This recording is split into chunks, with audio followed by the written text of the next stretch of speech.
The dense and rugged Alaskan wilderness provided the perfect cover for a fierce and sadistic killer. He preyed on women, kidnapping them, raping them, torturing them. He hunted them like animals for his own twisted pleasure.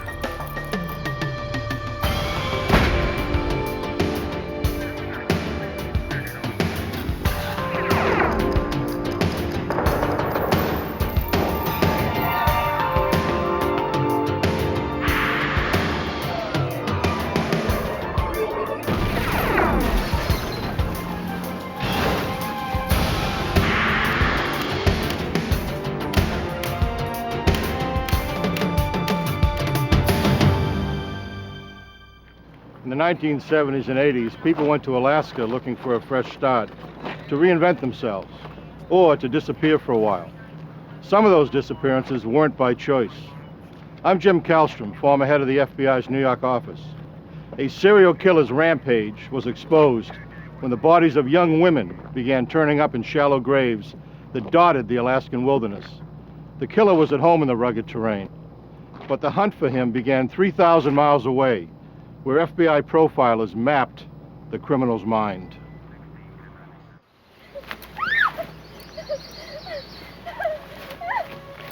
She was a hopeful young model looking for her break.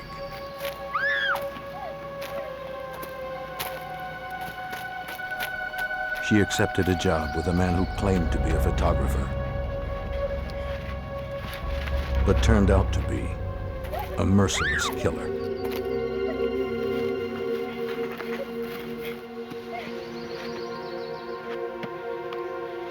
She wasn't his first victim, or his last.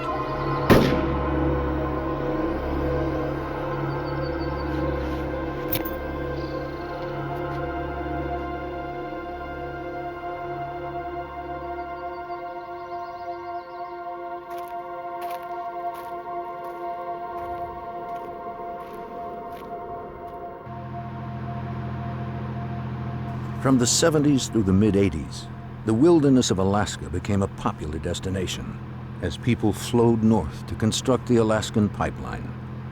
The population boomed.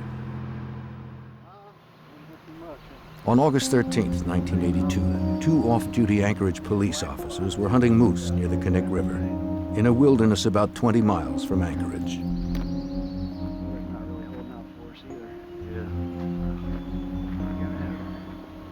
As they made their way through the dense forest, they happened upon partially buried human remains. They left it undisturbed.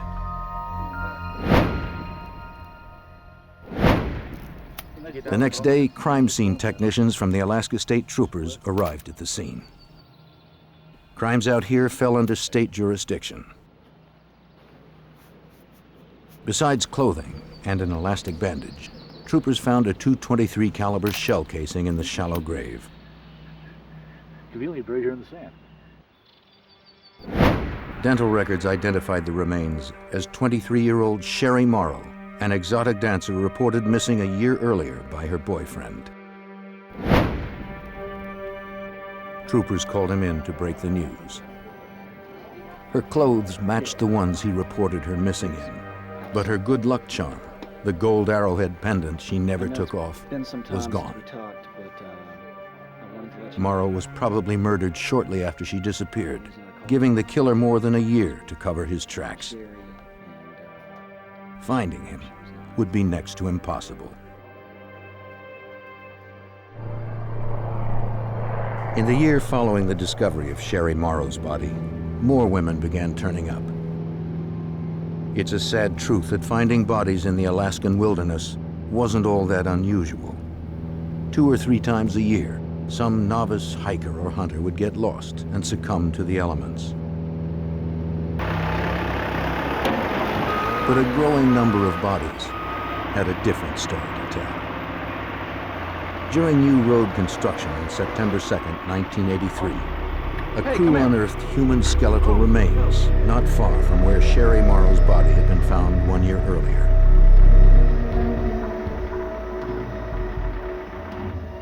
The bones had obviously been here for some time. Yet until recently, this area of the Knik River was so remote that it could only be accessed by boat or light plane. The remains were identified as 17-year-old Paula Goulding, an out-of-work secretary who had moved to Alaska from Hawaii. She had been missing for 5 months. Like Sherry Morrow, she had taken a job as an exotic dancer to make ends meet. And like Sherry Morrow, a .223 caliber cartridge was found at the site. For Alaska State Trooper Wayne Van Clausen, the connection was frightening. And that's about when everything started to become kind of scary for everybody, because the profile was the same. They were topless dancers from the clubs downtown, but that was certainly when there was the belief that there was a serial murderer out there. 2 bodies had been found, but now troopers believed there were more. They began to revisit missing persons reports. Many of those reported missing were exotic dancers, but in Alaska, their disappearance was not unusual. Missing persons was a relatively low priority. Statutorily, if you're an adult, you have a right to be missing. And there were a lot of instances where these girls would just jump on a plane and go away. Between 1980 and 1983, 12 women had been reported missing. That was only a fraction of the unreported total. Troopers now wondered how many of the missing women were victims of the killer. That would be difficult to determine. The Alaska State Troopers sent the evidence from the Sherry Morrow and Paula Goulding crime scenes to the FBI's laboratory in Washington, D.C. for analysis. The FBI ran ballistics tests on both shell casings to see if they were shot from the same gun. State troopers hoped the results could provide them with strong evidence that the same person committed both murders. The lab results were conclusive. Both women were killed by the same high-powered rifle. There was little doubt. Alaska troopers were dealing with a serial killer.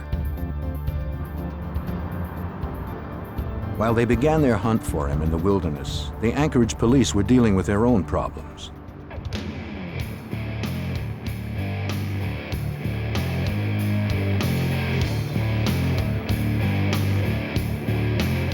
Every city has its dark side, and Anchorage is no different. Except that in Alaska, the nights are longer and darker. In the 70s and 80s, Anchorage was a frontier town. Men came here to work hard, and women followed to ease their loneliness. Some women were lured to the strip clubs, hoping to earn a quick buck. Others, looking for more respectable opportunities, worked in the clubs until something better came up. For many, it never did.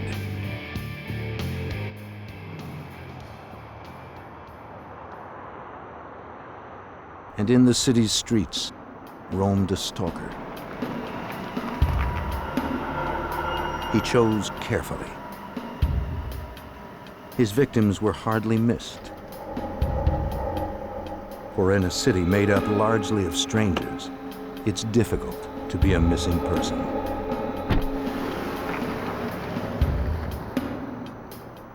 Some of the women who disappeared from Anchorage turned up safely. Some didn't turn up at all. But disappearances weren't the only crimes being reported. On the early morning of June 13th, 1983, Cindy Paulson, age 17, ran down an Anchorage highway. She was partially dressed and in handcuffs.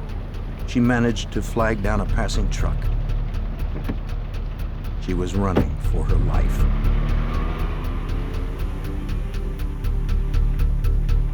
The motorist dropped her off at her motel apartment. The desk clerk had called the Anchorage police. Miss Paulson? An officer removed her handcuffs and tried to calm her. You all right? Here, let me get this. Anchorage police officer Greg Baker recalls the incident. We found her in handcuffs with very little clothes on. She was real credible.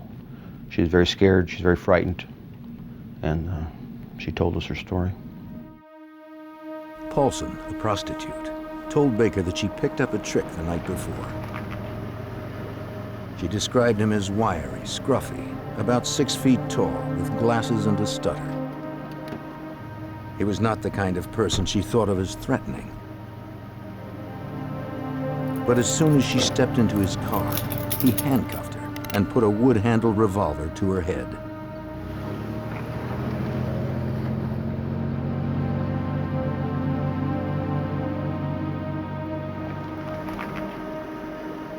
They drove to a respectable residential neighborhood. He pulled her into his house.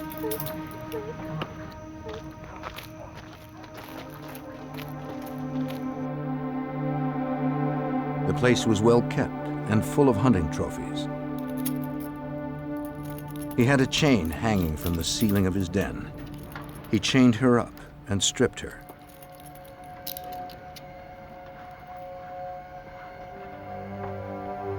And there she was tortured and raped repeatedly for hours. Then he went to take a nap, leaving her there. But he wasn't through yet. He said he was going to take her to his cabin in the wilderness. He said if she tried to get anyone's attention, he'd kill her, and them as well. He told her he already had his alibi worked out. His friends were willing to lie for him. No one would believe her story. They ended up at the airport. She could see him loading a weapon into a small aircraft. She also saw her chance for escape. Her one chance to save her life.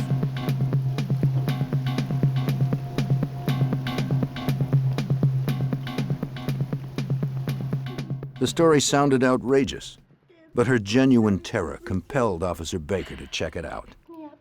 I had a very street-smart female, scared to death, with a story about being taken at gunpoint and held prisoner at a specific location that she described where it was, so she knew where it was. She described the interior of the location. She described the den, up to and including various animals were posted on the, mounted on the wall. En route to the hospital for an examination, Paulson insisted on stopping at the airport to show police the airplane she had seen earlier. She positively identified it. While we were in there, we had a security guard stop us and describe the car the same way that Cindy described the car, and in fact gave us a license number. That license number confirmed the address, or the area at least, that Cindy had given us regarding where the house was. Police went to the address to speak to the owner of the car.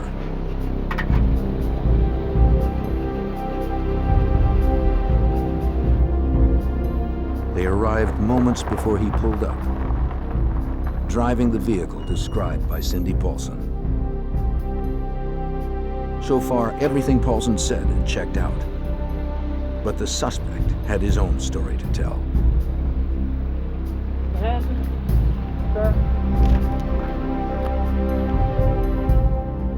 According to the motor vehicle records, the car that Cindy Paulson was abducted in belonged to Robert Hansen, a baker in Anchorage. Hansen, who fit the description of the man Paulson described, calmly answered questions. He said he was at a friend's house from 5 p.m. to 11:30 p.m., repairing a seat for his airplane. Afterward, he went to the home of another friend and stayed until around 5:30 that morning. Then he went to the airport and installed the seat. Hansen gave police his consent to search his house. Again, his home was exactly as Paulson had described. That only proved she'd been in the house, not that Hansen had raped and tortured her there. They could find no evidence of that. They did notice a loose-fitting wall panel. Behind it, they found a collection of weapons, but that wasn't surprising. Hansen was an avid hunter. They did find a revolver, but it didn't match the one that Paulson described. The gun, the chain, and the blanket she was wrapped in were nowhere to be found.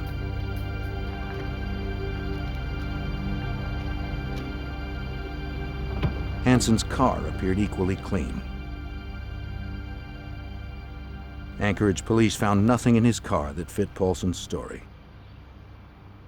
Those alibis were corroborated and verified, and Mr. Hansen was released after a consent search of his house. Paulson, still shaken from her ordeal, was able to pick Hansen's picture out of a photo lineup. But when given the chance to take a lie detector test, she refused. Her occupation gave her an inherent distrust of the police, and gave police an inherent distrust of her. She felt she'd never be taken seriously. Soon after, she left town for a while to try to put the nightmare behind her. Anchorage authorities were willing to let it drop too. I found out because the alibis were corroborated and because they had a problem with Cindy Paulson appearing and disappearing, and of course her lifestyle left a lot to be desired, that the case had been suspended at the Anchorage Police Department. Police had gathered no solid evidence linking her story to Robert Hansen. But for Officer Greg Baker, it wasn't over. He was one officer who believed Paulson's story and wouldn't let it go. The predator roaming the streets of Anchorage was still out there, free to claim more victims. Robert Hansen, the most likely suspect in the abduction and rape of Cindy Paulson, had been released for a lack of solid evidence. Officer Baker was still curious. Lately, the Anchorage police had been grappling with what seemed like more than their share of missing persons reports, involving prostitutes like Paulson, or exotic dancers, or women out by themselves. Paulson's assertion that she was about to be put on a plane only reinforced his creeping suspicions about Hansen. He had taken her to the airport where he was going to fly her out with the story that if she maintained her helpfulness, that he'd bring her back and let her go. Well, Cindy was bright enough to know that she was on a one-way trip, and so was I. And so I kind of just put two and two together and figured that he was a very good suspect for the missing dancers. Baker's supervisor had suspended the investigation into Robert Hansen, but Baker couldn't let it go. Cindy Paulson's nightmarish story had too much detail to not have some basis in truth. But no one except Baker would listen to her. He continued his investigation. On the surface, Baker found nothing in Hansen's record to arouse suspicion. He had moved to Anchorage from Iowa 16 years earlier and opened a bakery. It was a huge success. He had a wife and children, and except for his stutter, he fit in completely. When he wasn't in the kitchen, Hansen enjoyed flying his small airplane, a Super Cub Piper. Back on the ground, he took to the woods. He was a solid citizen. He just didn't fit the model of a serial killer. There were plenty of others drifting through Alaska more suited to that role. They didn't have businesses. They didn't have families.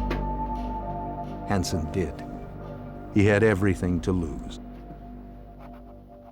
Frank Rothschild was a prosecutor involved in the Paulson case. Bob the baker. The troopers and the police used to go to his donut shop all the time. It was a very popular place to go. He had a bakery.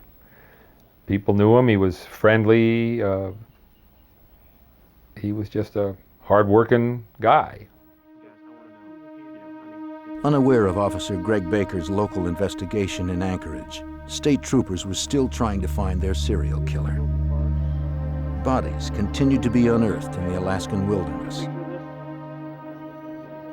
Troopers set up a task force to study the similarities between the missing women and the murder victims. They hoped to find a common thread that would lead to a suspect. Until authorities knew more, they did their best to educate dancers and prostitutes about playing safe. For the first time, police and prostitutes were on the same side. According to Rothschild, the goal was preservation. Law enforcement were then, and had been for a time, advising young women who were working in some of these clubs and who were working the streets to be careful, and to advise them there was a maniac out there who seemed to be abducting and killing people. A little digging revealed that Hansen's criminal history was extensive. 12 years earlier, in 1971, he'd been arrested twice for kidnapping, rape, and assault with a deadly weapon. They were crimes that bore an eerie resemblance to what Cindy Paulson had endured. Baker couldn't bring this information to his supervisor. The Paulson case had been officially suspended, and Baker was bucking authority. That left him no alternative. And at that time, I gathered up all the reports and background that I could find on Mr. Hansen and carried it over to the troopers. When the troopers received the file from Officer Baker, they were optimistic. Paulson's testimony, along with Hansen's police record from Anchorage, made him a prime suspect in the state case. The troopers' investigation dovetailed with Baker's. They were both dealing with the same maniac. Robert Hansen was their best suspect. I think everybody was looking at him real seriously because he made a good suspect when you looked into him. He had a pretty extensive criminal background, including some sexual assaults. The only problem was the proof. Though Hansen was a violent sex offender, his record indicated nothing about being capable of homicide, nor was there any direct link from him to Sherry Morrow, Paula Goulding, and the other missing women. At this point, troopers didn't even have enough for a search warrant. They knew only that 3 women were dead and 12 were missing. Out there lurked a serial killer. Troopers needed to catch him before he killed again. They needed help. We knew we had a mass murder on our hands. That was not something Alaska had any experience with. Somebody obviously knew that the FBI not only had experience with it, but had set out this unit that was designed specifically to try to assist in discovering who these people were. To catch a killer in their own backyard, the troopers called on help from over 3,000 miles away. Only the FBI had the resources needed to get inside a killer's head. When the Alaska State Troopers determined they had a serial killer on their hands, they realized they didn't have the expertise to stop him, but they knew who did. Quantico, Virginia is home to the FBI's Investigative Support Unit. Here, agents attempt to predict behavioral patterns by analyzing a criminal's actions.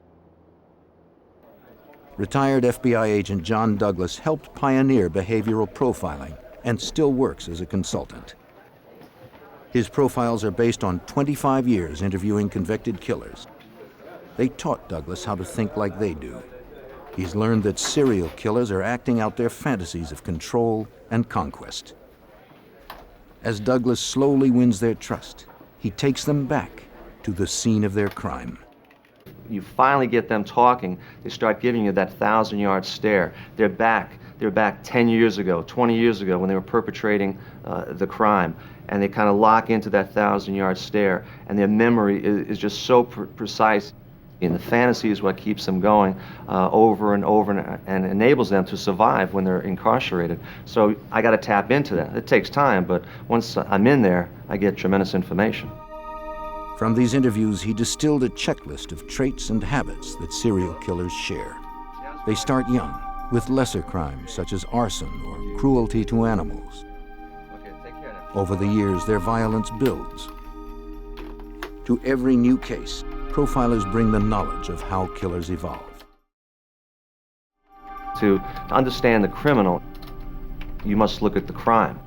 You just want to see if you can come up with an analysis based upon preliminary police reports, crime scene photographs, a profile of the victim, autopsy protocol, reviewing that review the autopsy photographs, do an analysis of the overall crime, the risk level that the subject took, the victim risk level, analysis of the area, maybe the crime scene, maybe you have multiple crime scenes, and then based upon that, you attempt now to come up with a specific type of profile. By examining every aspect of an unsolved crime, a profiler can determine specific characteristics of that killer, such as age, occupation, and physical characteristics. The troopers contacted the FBI to see if the Bureau could work up an analysis of the Anchorage killer. They hoped the profile would sharpen the investigation and bring overlooked clues to light. The troopers gave the FBI what they needed to build the behavioral profile.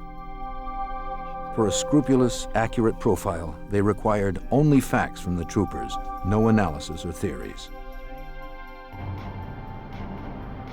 Trooper Wayne Van Clausen didn't want to lose any time.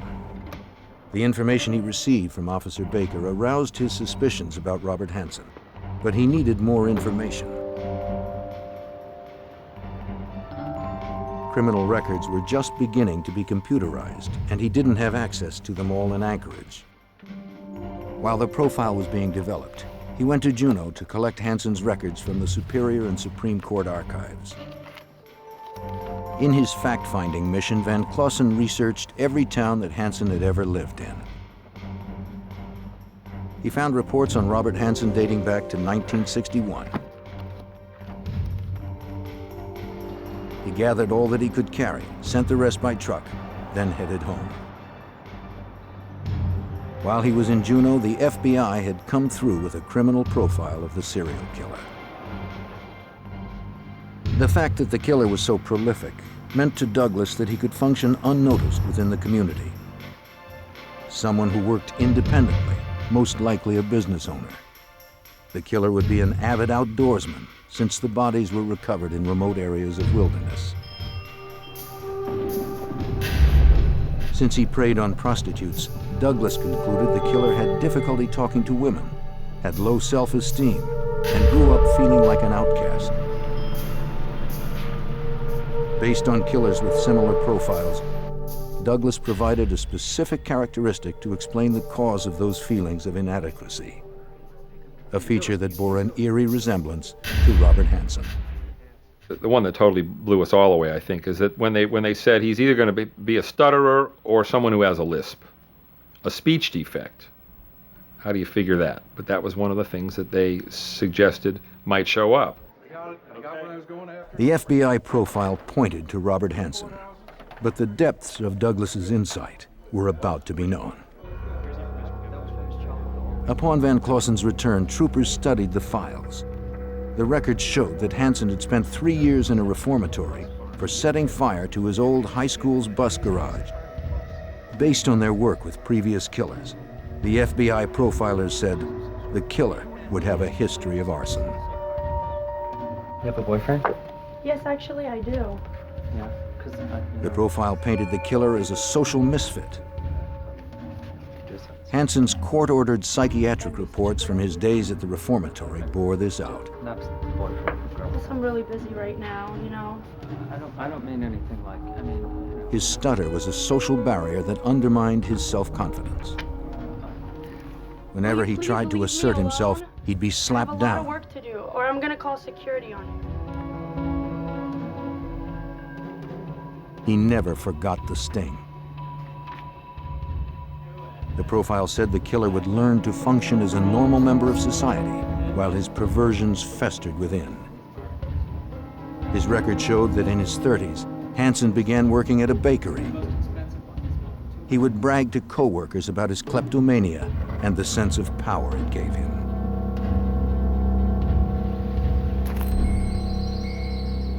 He also bragged about his love of hunting. He took great pleasure in exerting power over his prey, stalking it, then wounding it. And he became good at the kill, winning prestigious awards. In 1967, he moved to Alaska to start a new life and for better hunting. 3 years after moving there, his record showed he was arrested for the attempted rape of a young receptionist at gunpoint. He pleaded no contest to assault with a deadly weapon.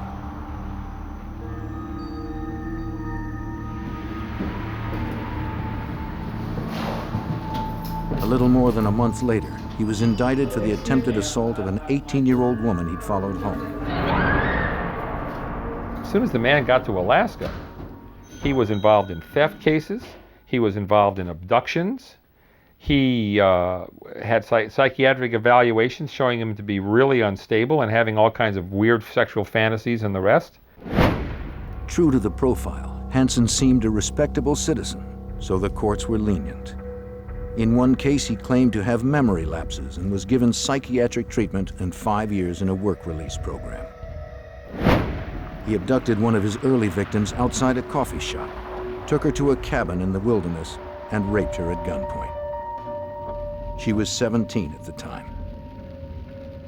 He told me, of course, if I called the police, that he would hunt me down and kill me.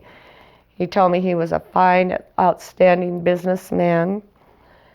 He had never mentioned at any point when during the rape time or before or after that he was married, but he said he's a fine, outstanding businessman and that I was just a kid and nobody would believe me.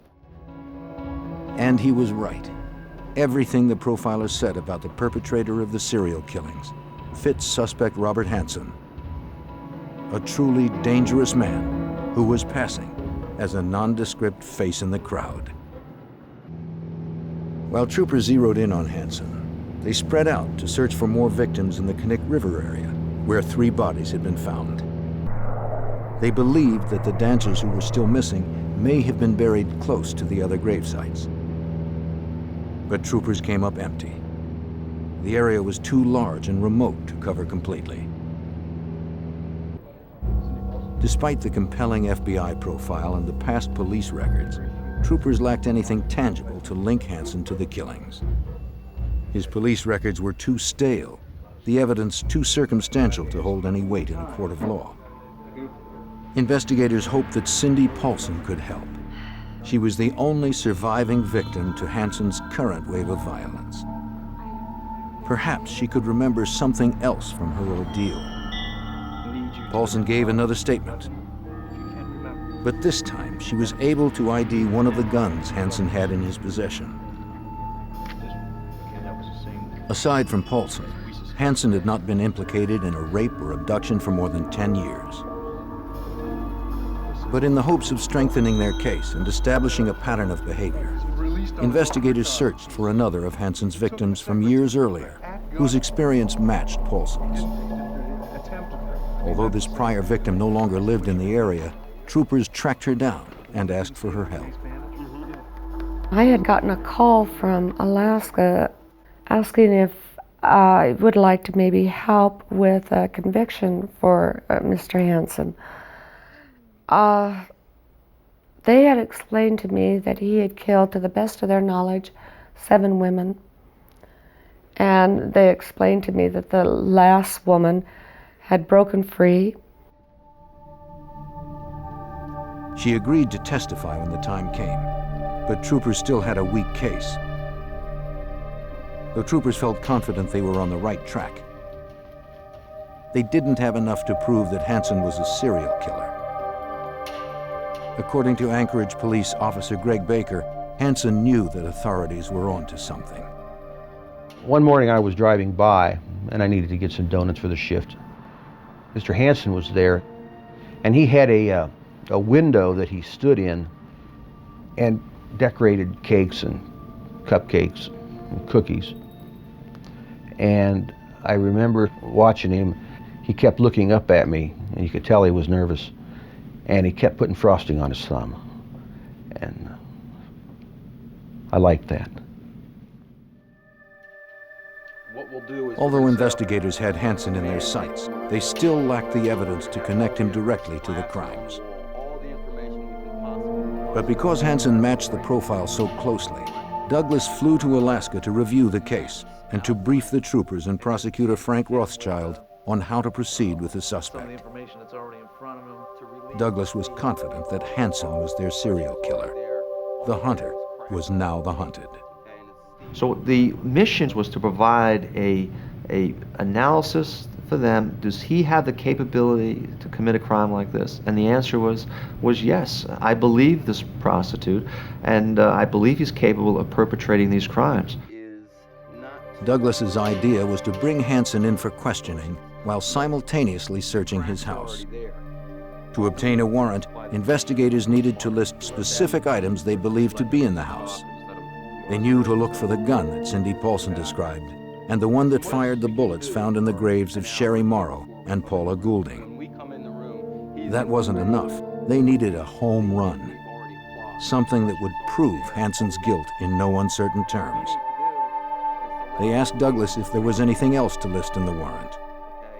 Yes, some of the research findings is we're dealing here with a serial killer. And serial killers, it starts off as fantasy. And one of the things to keep the fantasy going after the crime is because they're on the hunt nightly looking for victims, is they take some type of memento. We call them either souvenirs or trophies, something belonging to the victims. Douglas helped prosecutors write the affidavit based on the likelihood of finding mementos mentioned in the profile. Okay, anything else? I've got those two.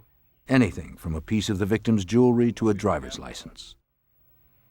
We don't have any. But a behavioral profile had never been used as the basis of a search warrant in the United States before. Rothschild knew he'd need to back it up with more conventional information. Obviously, the district attorney's office wanted this search warrant to be bulletproof. They wanted it to be absolutely, positively, without flaw, because they knew this was a big, big case. The last thing they wanted was to have something wrong with the search warrant and have all the evidence thrown out. The affidavit swelled to 48 pages. The judge granted 8 search warrants for Hansen's property. Now, they just needed Hansen. They had learned his pattern, knew his schedule. On October 23, 1983, they went to pick him up at his bakery. But Hansen wasn't there. He'd gotten off to a late start, unwittingly keeping the troopers waiting 20 tense minutes.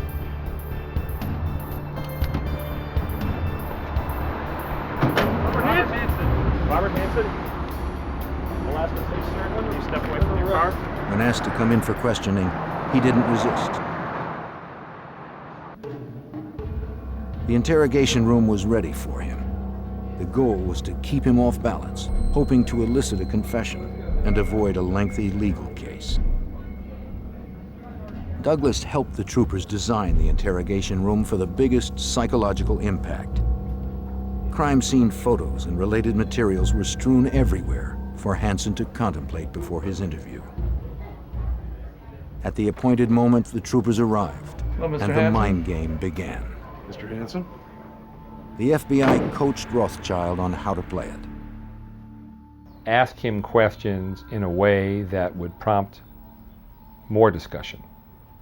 So that's game plan number one. Then obviously, we've got all of these cases that have been investigated.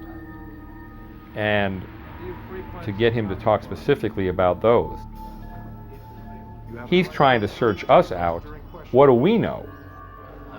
So I could see his game plan was to kind of find out what we knew and play off of that.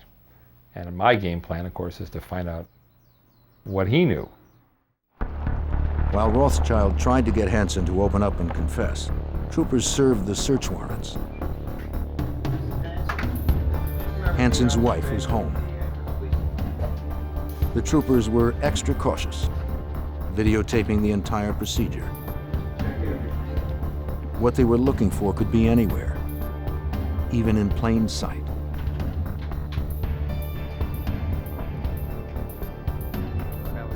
Hansen knew the troopers had access to his police and psychological records. He didn't tell authorities anything they didn't already know. He spoke of his painful upbringing, his strict family, his anger. He admitted to picking up dancers and prostitutes in the early 70s, and how enraged he became when they tried to raise their prices. But he denied threatening any of them. He admitted nothing.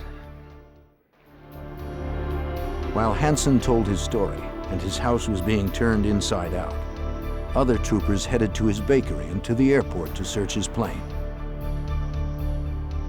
Both were clean. The house became the focal point of the investigation.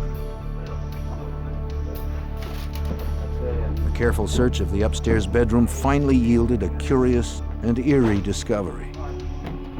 An aerial map of the region, peppered with 37 X's. They seemed to be clustered mainly around the area where bodies had been found. But there were dozens more marks than bodies, at least so far. The searchers continued up to the attic. Under insulation, the troopers found weapons.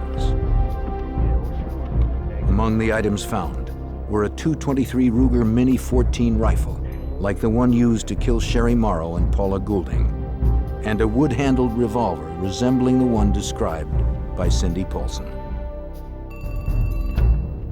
Yeah. The search team let Van Clausen know the good news. Sounds good. These women look familiar? Have you ever seen them? The net was closing on Hansen, and he knew it. But he wasn't ready to talk just yet. Take another look. The interview dragged on for hours. It didn't seem like a confession was likely. I haven't. I've never seen it. While troopers collected the evidence, the case unwound even further. Hansen's friend and neighbors stopped by, curious about the activity. She was stunned by the news, then made a confession that demolished the last of Hansen's story. She told troopers that her husband provided Hansen with his alibi on the night of Cindy Paulson's abduction. He'd lied to protect his friend, not realizing how serious Hansen's charges were. The husband later called police and retracted his statement. Hansen's alibi evaporated. As the search continued, the troopers found the most incriminating evidence so far. Evidence that Douglas knew had to be there somewhere. They found Sherry Morrow's necklace and other personal property belonging to the dead or missing women.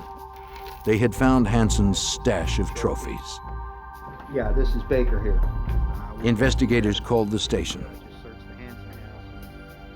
Though they had Hansen where they wanted him, still he wouldn't confess.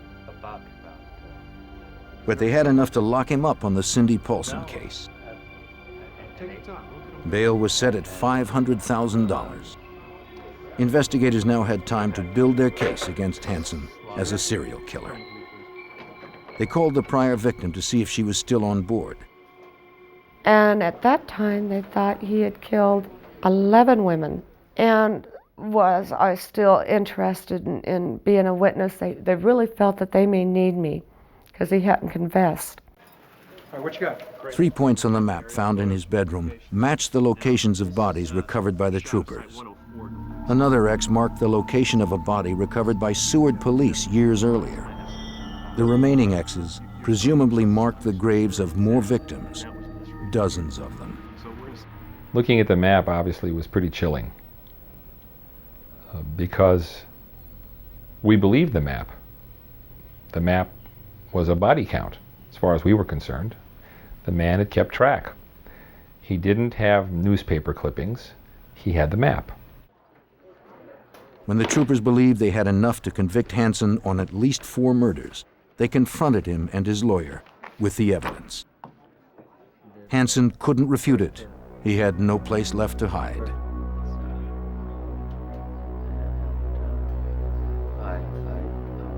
Finally, it was time to confess. Time for Hansen to cut a deal. Hansen said he would confess to the murders that could be proven, as long as the trial was given no publicity and that his family be left alone. He demanded that he be imprisoned outside of Alaska when the trial was over. In exchange for only 4 convictions, he agreed to show the troopers where more bodies were buried. Investigators called the prior victim to tell her the good news. The third time they called back and said that he had confessed and they wouldn't need me. So I hung up the phone when we were done talking, got my son off to school, got my husband out the door, and proceeded to fall apart. I started crying. I couldn't stop. I had no control over it. It controlled me. I could see each and every one of those women, how they died, probably hunted down like dogs, wounded and then hunted more.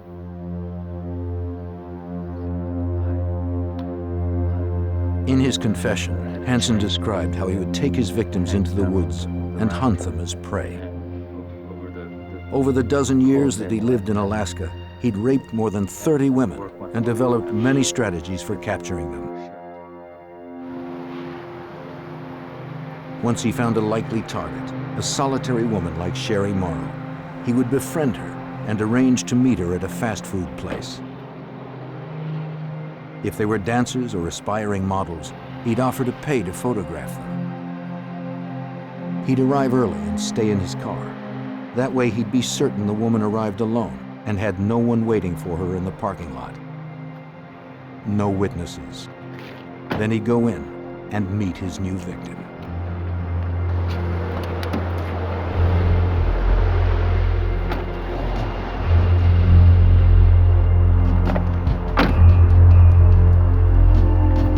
One half of the handcuff was already fastened to the seat. Hansen boasted that snapping the other half onto his victim's wrist while reaching for his gun became like a reflex. Then he would take them home or to a remote motel to rape and torture them. Afterwards, he'd blindfold them and drive or fly them to the outskirts of town until he arrived at a secluded spot, his hunting ground. His habit was to toy with his prey before he made the kill.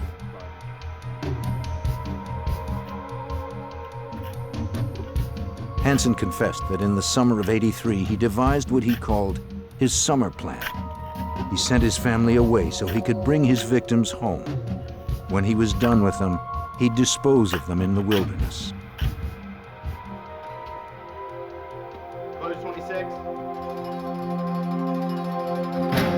On February 27, 1984, Robert Hansen was convicted of murdering 4 women and sentenced to 461 years plus life with no chance of parole.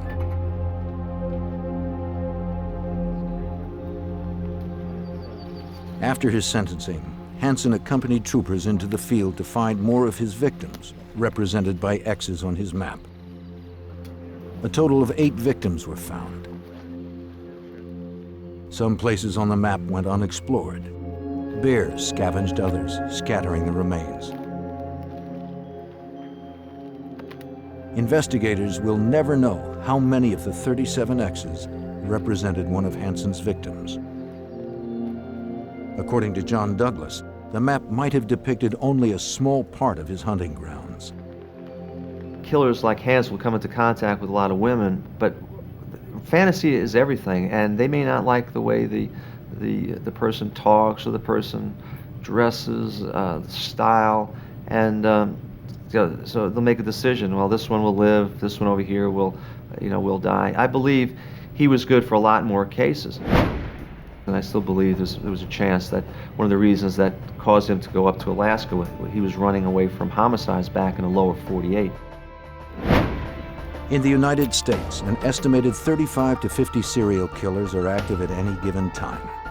Profiling has made them easier to spot and apprehend. Each time one is captured, investigators learn more about their twisted motivations, making it easier to catch the next one.